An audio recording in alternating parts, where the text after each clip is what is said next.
Hello, everyone. Welcome. We'll wait a few moments and give people time to log on and join us. Welcome.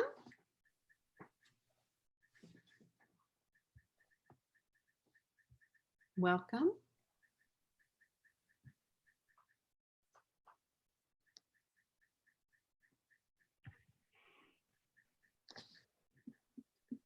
We'll wait a few more moments. People are logging on. All right, I think we're going to officially begin. Hello, everyone, and welcome to Hawk Mountain Sanctuary's Stay at Home Speaker Series. Today's program is The Mystery of the Weeping Eagle, an endangered raptor facing an uncertain future, with Diego Gallego García, Spring 2022 Hawk Mountain Conservation Science Trainee. Bienvenidos a Diego. Hello, hola. Thanks very much for this opportunity. My name is Jamie Dawson, and I'm the Director of Education at Hawk Mountain Sanctuary. Thank you all for joining us today.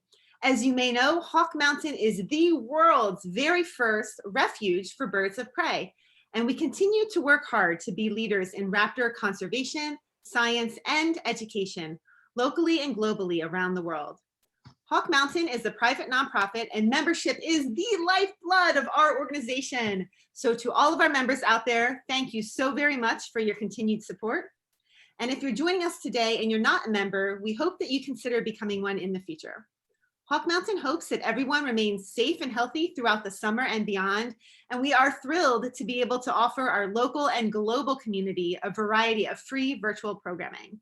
But as always, Hawk Mountain appreciates and greatly depends on donations. Just so everyone is aware, today's program is being recorded. The video will then be accessible on Hawk Mountain's YouTube channel as a continued resource. We also have a link on our website that can directly connect you to our YouTube channel.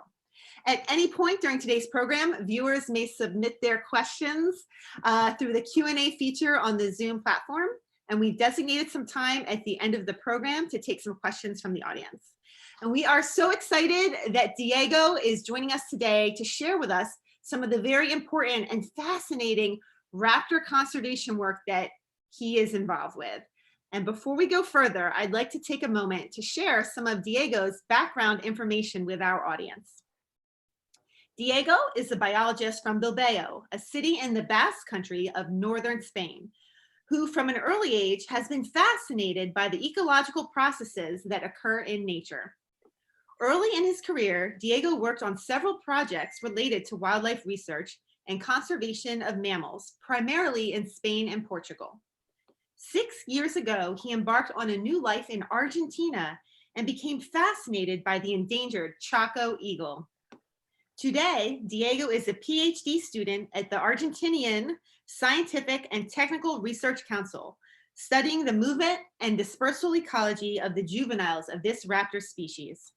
He is also a part of the Center for the Study and Conservation of Birds of Prey in Argentina, a group of scientists that contribute to the protection and conservation of raptors and their habitats, including research, outreach, and the promotion of raptors as a key for ecosystem functioning. Diego, it's clearly you're very passionate in what you're doing. And I have to ask you, what inspired you to really focus your studies in the field of raptor conservation? Well, I always think that I didn't choose the raptors, but the raptors like chose me. Because as you said, I had been working in Spain and Portugal with mammals. When I was a child, I wanted to, like everyone, wanting to study with big mammals or something very charismatic. And then I didn't realize about the raptors until I got to Argentina. There I became like haunted by this eagle, and that's what forced me to go into the world of the raptors. Nice, thank you.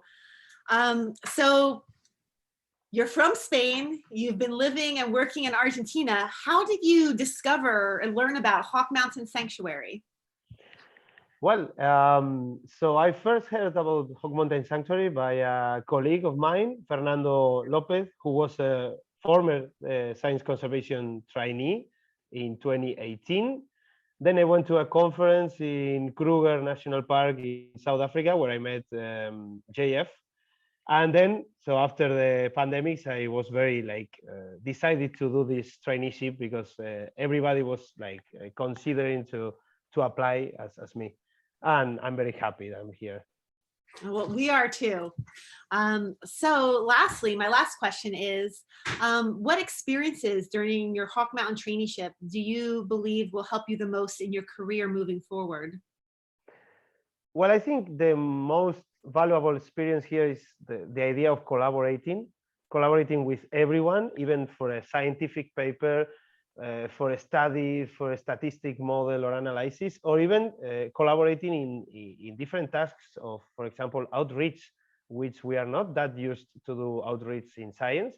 And doing this part of science is so good and so important to spread out the word in science. Absolutely. Well, thank you so much for sharing. And you know what? I'm going to turn it over to you. I think everyone's excited to learn about the weeping eagle. Okay. So shall I share the screen then? Sounds good. Okay.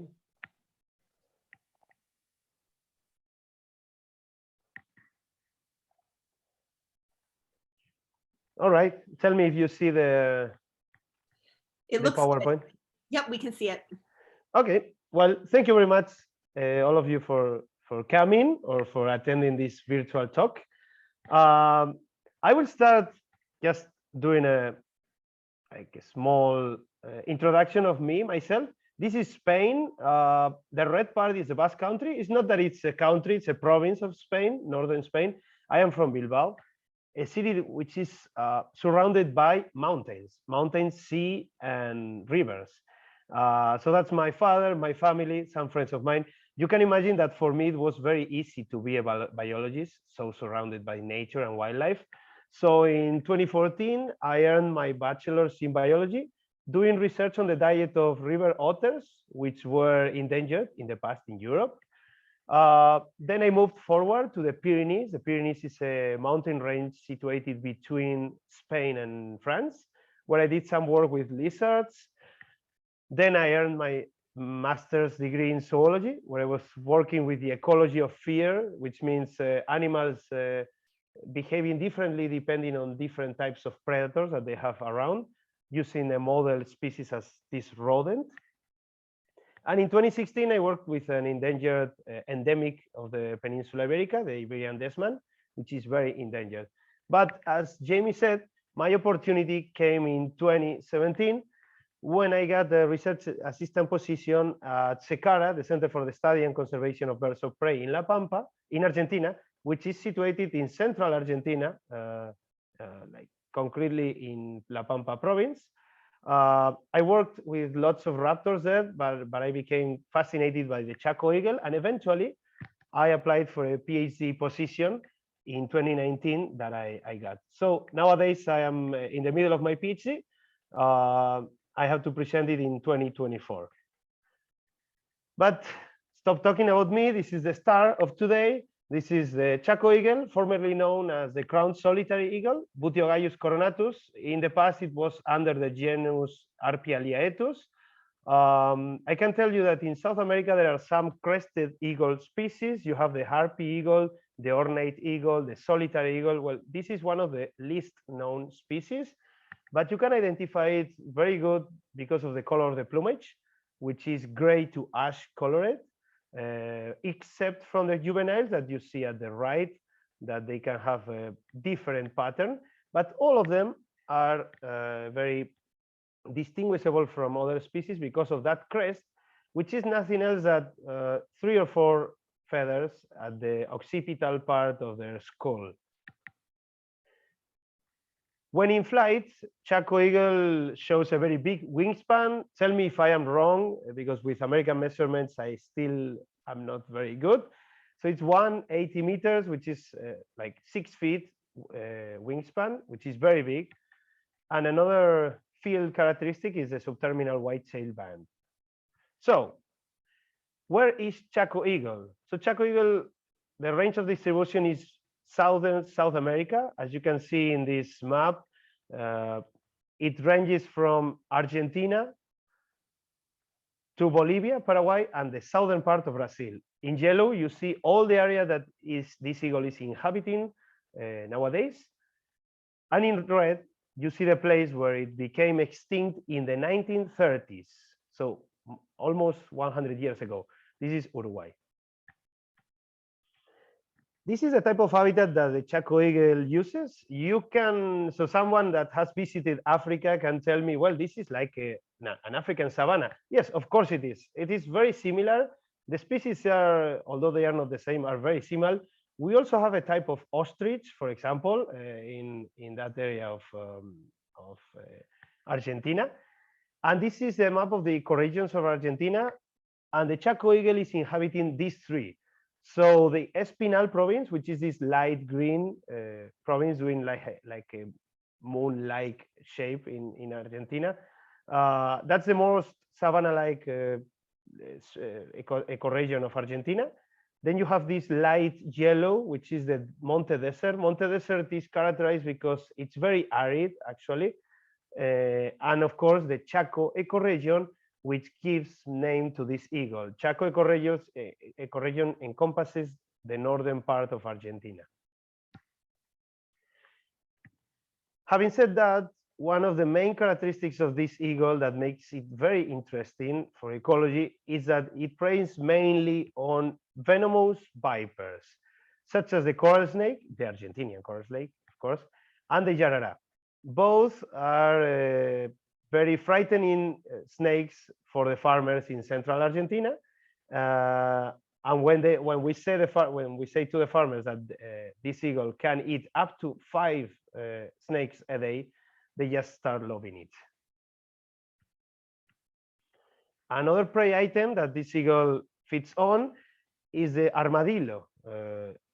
Concretely, 2 species of armadillos, the big hairy armadillo and the pichi.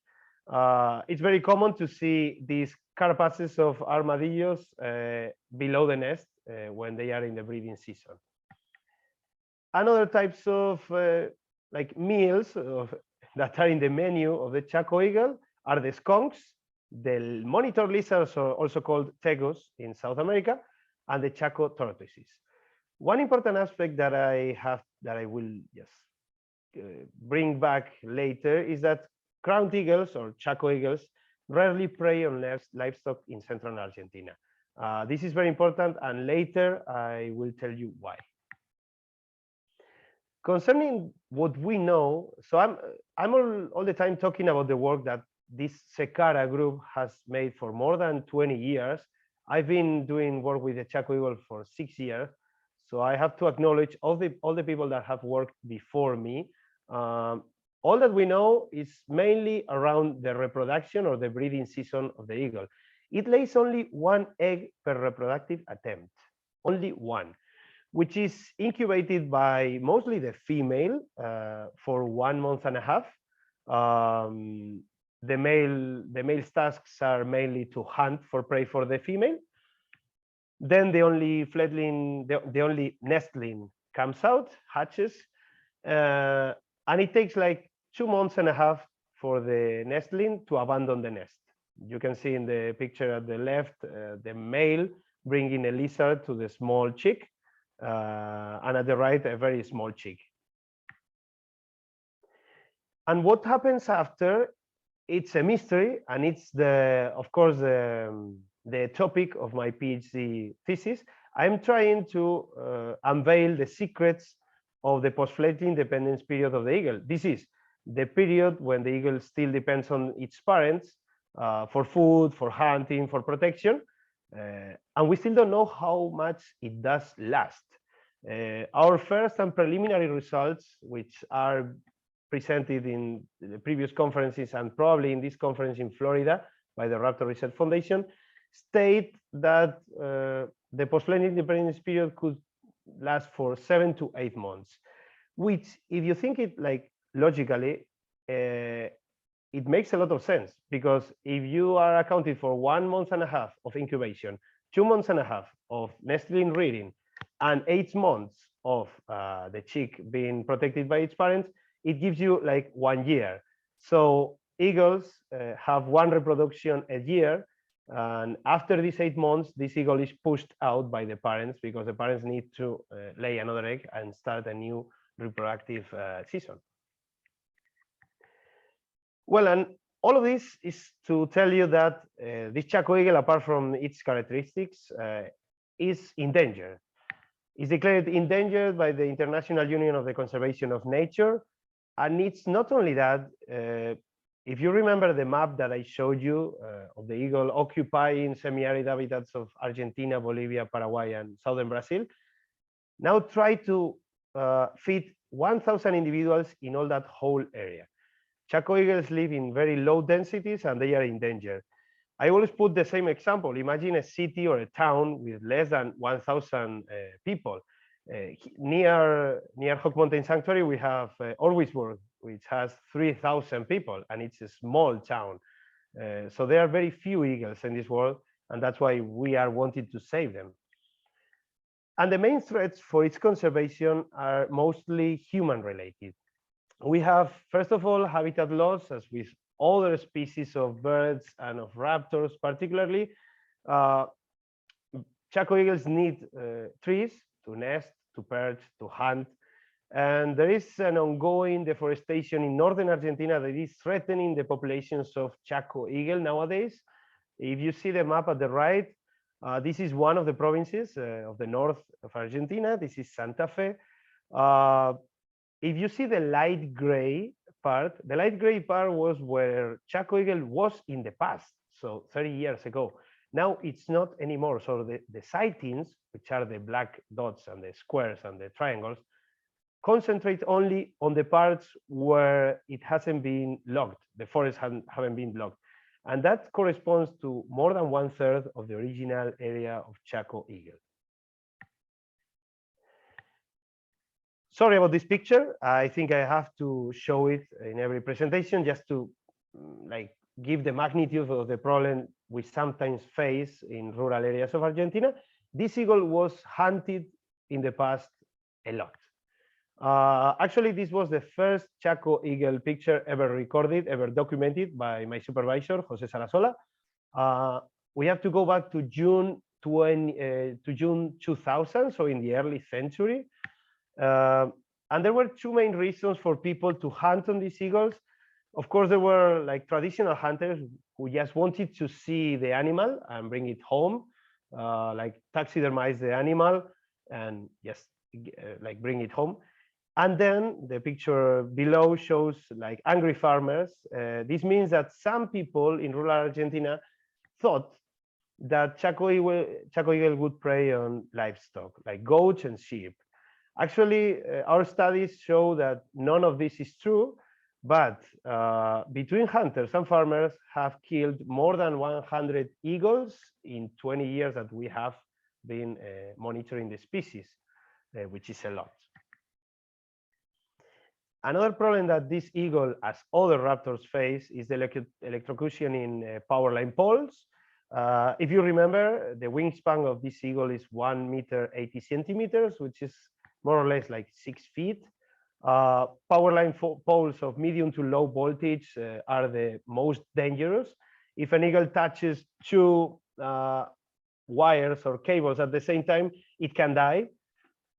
But also there are other types of electrocution, like the one you see at the left. If the grounding system or the pole itself is made of a conductive material like concrete or metal, and if there are jumpers, which are those rounded things in the picture of the up left, this increases a lot the risk of electrocution in eagles.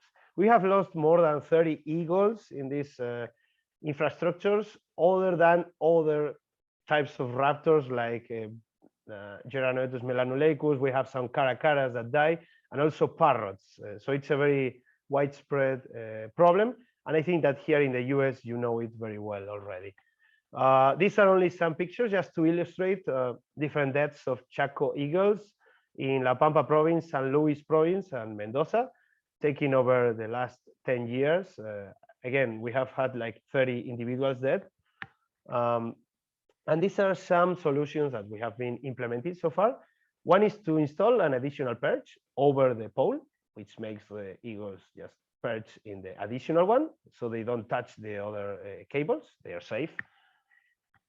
Another one, which is a bit more expensive, but that can be more effective in, is to install these wire insulators that you can install one or just in the middle, or install the 3 of them to avoid any issue.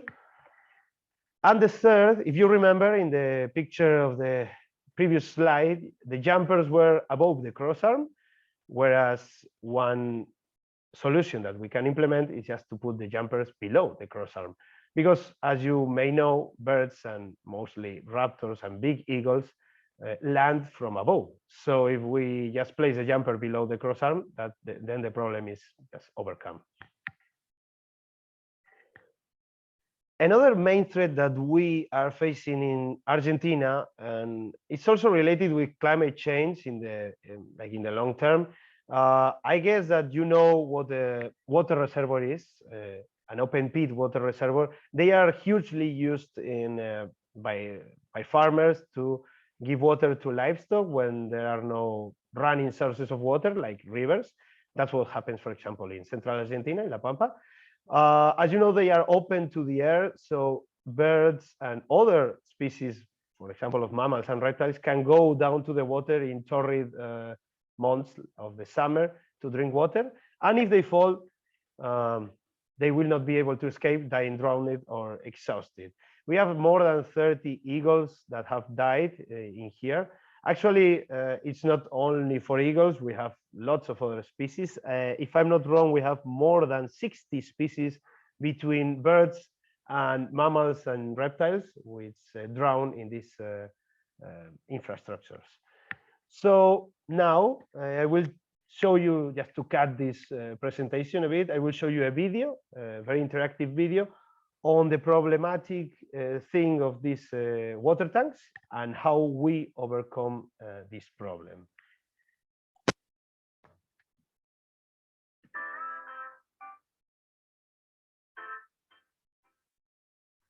Oh, sorry. Let's do it again.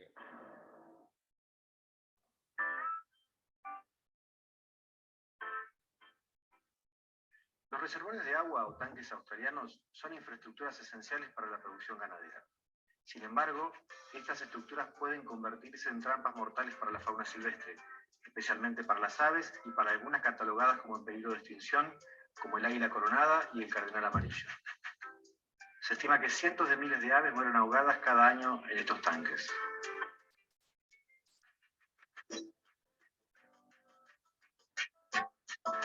Una medida para reducir esta mortalidad es la implementación de rampas de rescate en estos reservorios o tanques. Las rampas de rescate se pueden construir de forma fácil, rápida y económica. Una malla de alambre de 1 metro cuadrado es suficiente para su construcción. Doblando 2 de sus extremos hacia el centro, resulta en la rampa lista para ser instalada. Un elemento flotante en el extremo asegurando la rampa al borde del reservorio para evitar su deriva, aumenta el área de acción de la rampa.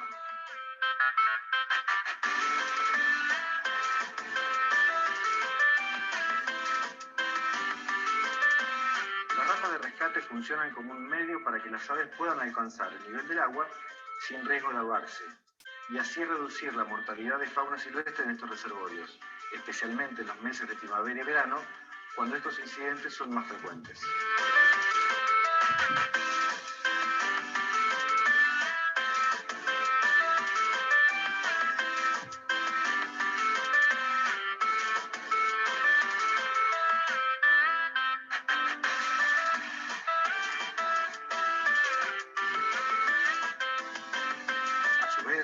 Evitar la mortalidad de fauna silvestre mantiene la calidad del agua, reduciendo la frecuencia de limpieza de los tanques y ayudando a preservar la biodiversidad de nuestros ecosistemas naturales.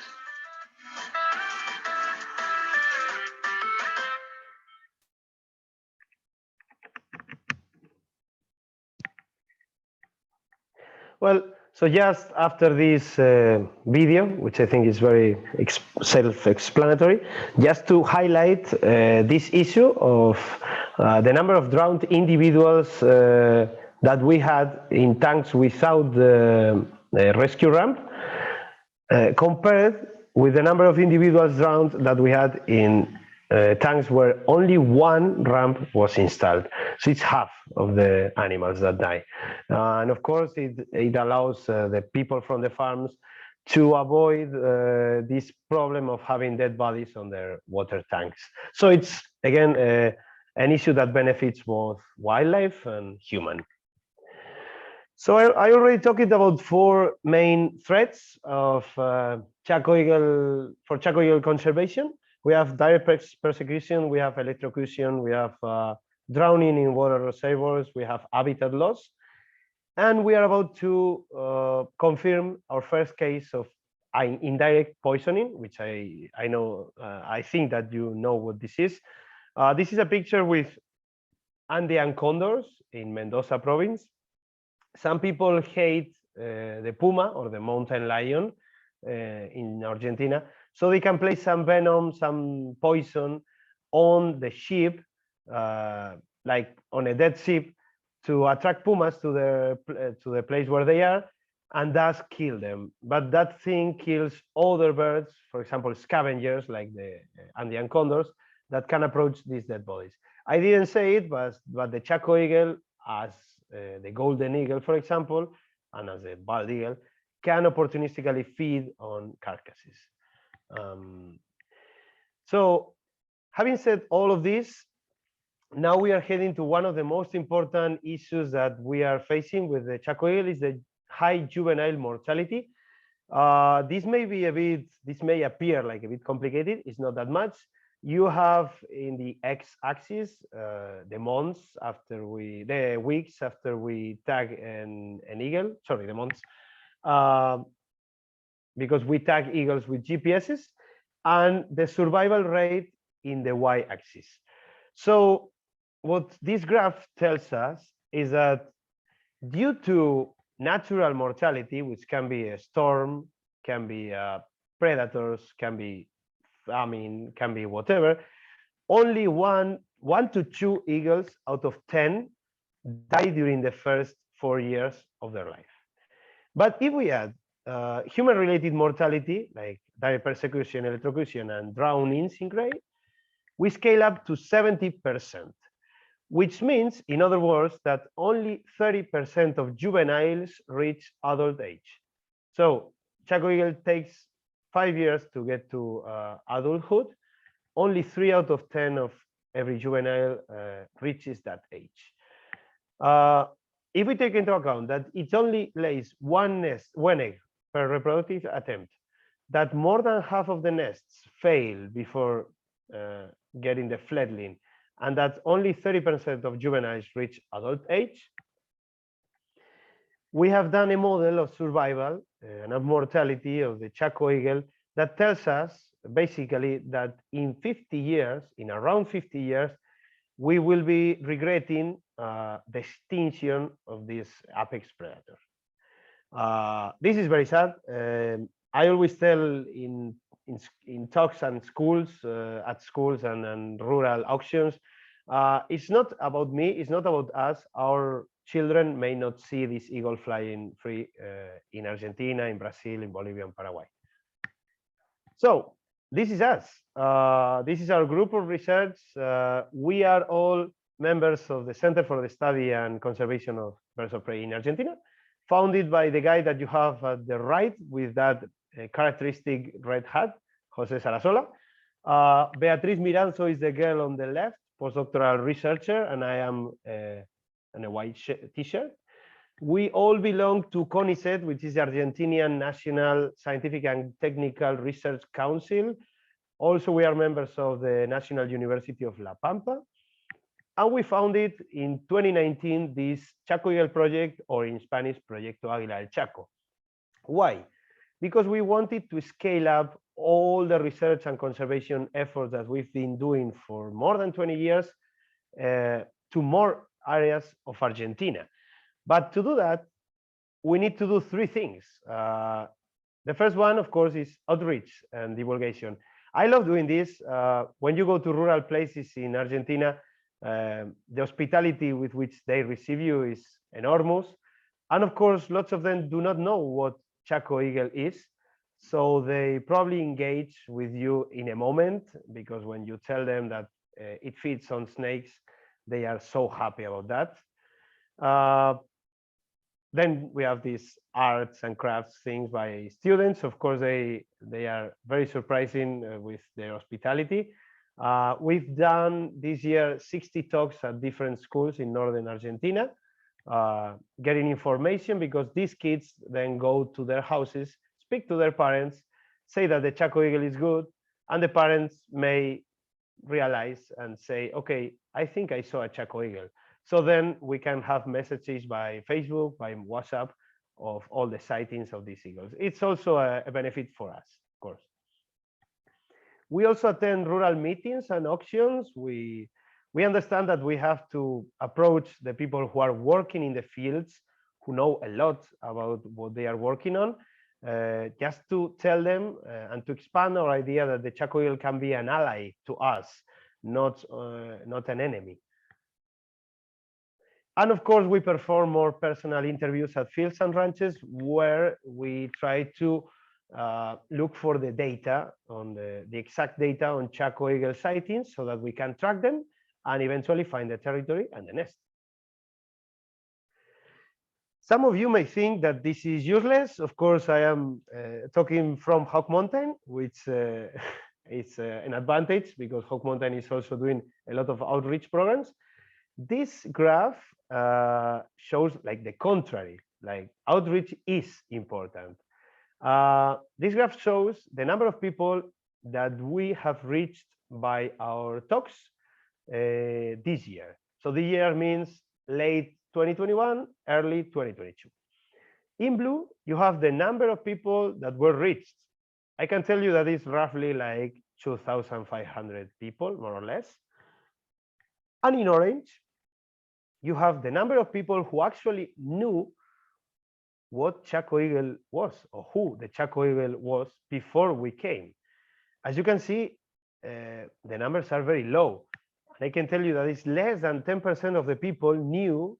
I'm talking about locals, of course. Less than 10% of the local people knew what Chaco eagle was before we arrived, and they were locals from the place. So we are starting to think that Chaco eagle is not only that people can hate Chaco eagle, is that there is a huge lack of awareness in the populations of this eagle throughout the range of distribution.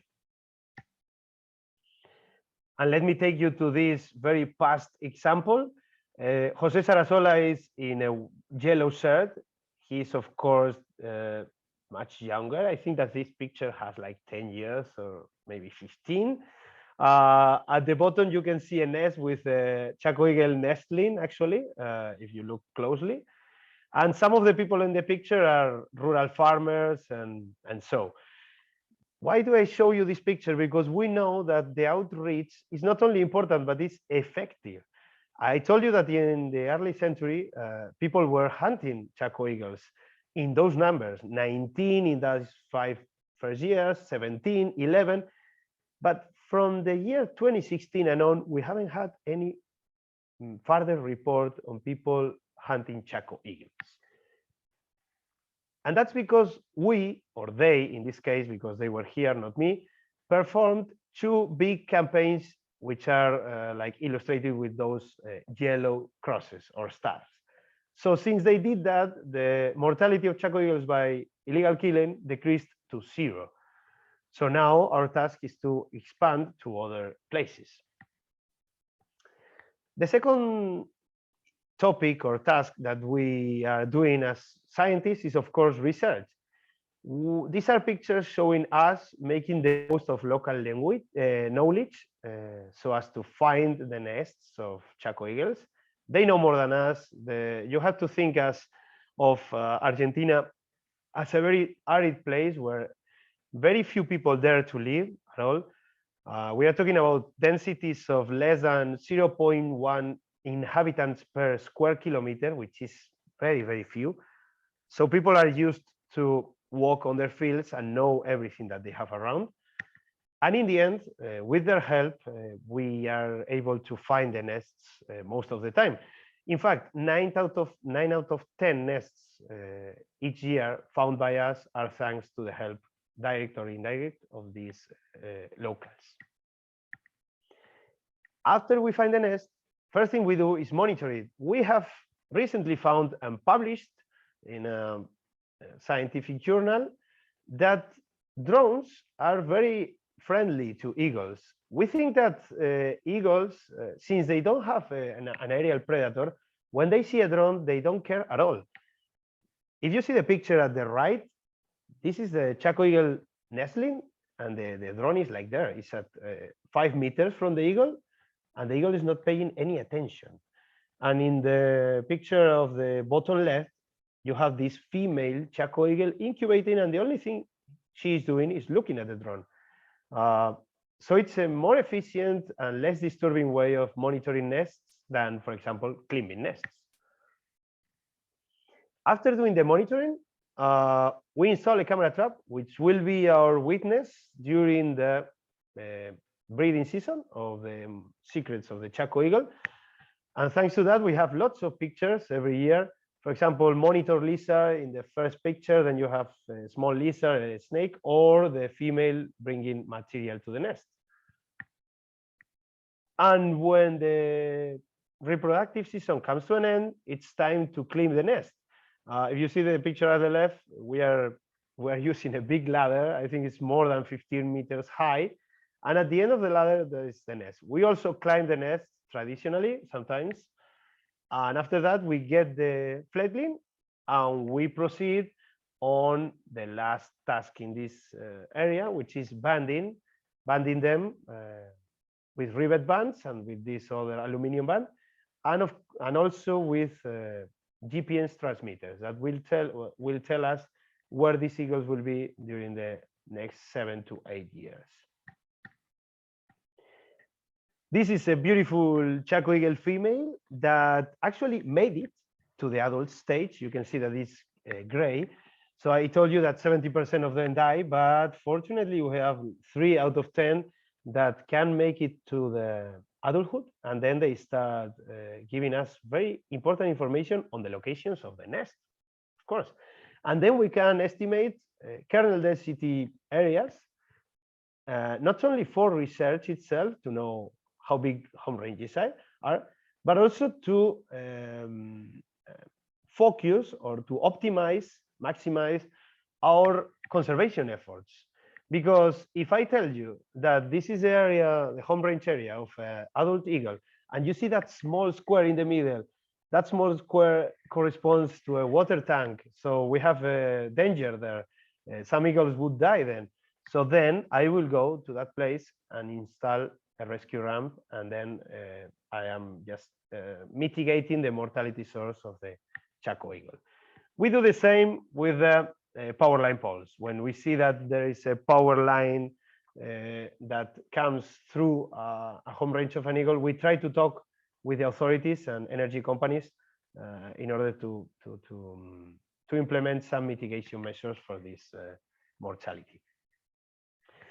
Well, and let me use my 5 minutes, my last 5 minutes of this talk to tell you this: Chaco eagle needs your help. Chaco eagle needs our help in general. We are the only group studying this eagle in all the world, in the wild, I have to say. And this is the area in light pink that the Chaco eagle inhabits in Argentina. So, La Pampa, that's the province where this group, CECARA, is based on. We started in La Pampa, or CECARA started in La Pampa in the early century, so 2000. We scaled up to Mendoza in 2015, afterwards to San Luis, 2017. And last 2 years, we have been focusing on Santa Fe and Santiago del Estero, which are 2 provinces in the north part of Argentina. Just to scale up this map, we are talking about thousands of kilometers. Only La Pampa province, the one you have in yellow, from west to east, it's like 400 kilometers. So you can imagine the huge area that we are trying to cover. This year, we have been monitoring these 5 provinces. We have had our record. It has been our most productive year regarding the monitoring of nests. We have reached more than 30 reproductive territories, and we have found 23 active nests, which we have been monitoring during the breeding season. But what is the problem with this? It's not a problem, actually. It's a good thing. We have been able to tag lots of individuals so far, 25. Lots of them had died, but nowadays, so far, we have 14 tagged individuals, which are juveniles, that are roaming free over the skies of Argentina. Unfortunately, the information that these transmitters require comes at a cost of almost $800 per year, which is a lot, and our funding has ended. So with the help of Lori Goodrich from Hawk Mountain Sanctuary, to whom I have to thank a lot for her help, we have started this fundraising campaign by GoFundMe. All the money that everyone can donate, I always say the same, it's not important if you donate a lot or a little, every contribution works.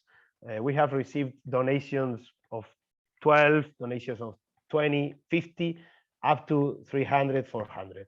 The important thing is to collaborate, because then you are collaborating with this enormous project that is going to give lots of information, give us lots of information on the habitat use, the causes of mortality of this eagle, and other stuff related to the ecology of this rare species.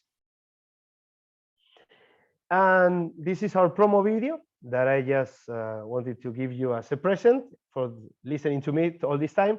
Again, thank you for listening. I insist, we need help to provide more information to this eagle. We have run out of funds, and we would be really grateful if you could donate whichever the quantity it is to this project.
And to finish with, I don't want to forget all the foundations that have provided some funding to our project, such as the Ruford Foundation, the Whitley Fund for Nature, the Peregrine Fund, of course, the Center for Conservation Biology, and especially to Hawk Mountain, to Lori Goodrich, to all the people from the outreach, to Jamie, for giving me this opportunity for supporting our project.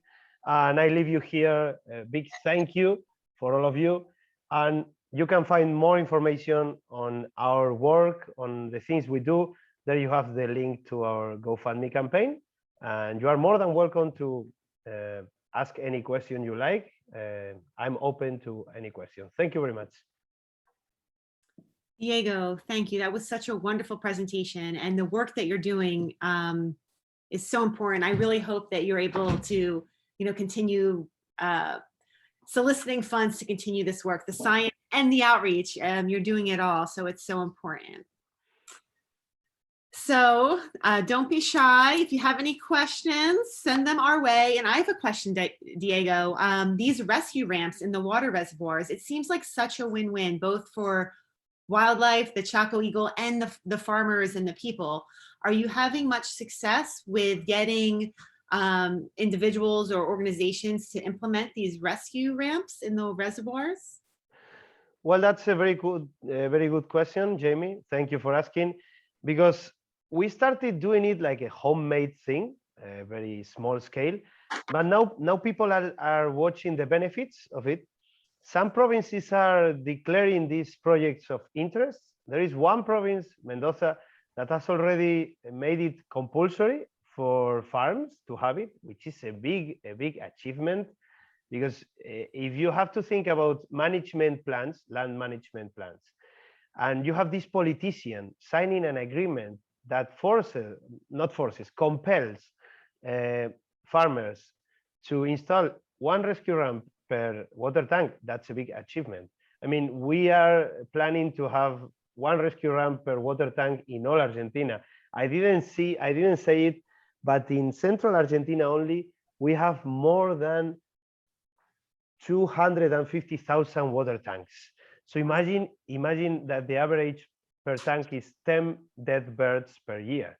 We are scaling up to 2 million birds a year in central Argentina. That's a lot. I mean, if the average is like that, it's a lot. And of course, there are other institutions like NGOs that are grabbing this opportunity and working now together with us. Thank you so much. All right, are you ready for the next question? Yep.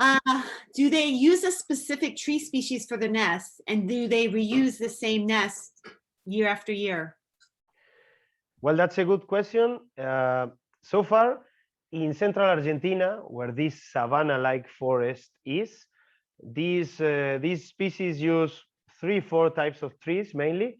So you have to see this area as an arid area with not many trees. So there are only 3-4 species that dominate. One is the calden. The calden is a type of, I could say, like a acacia tree.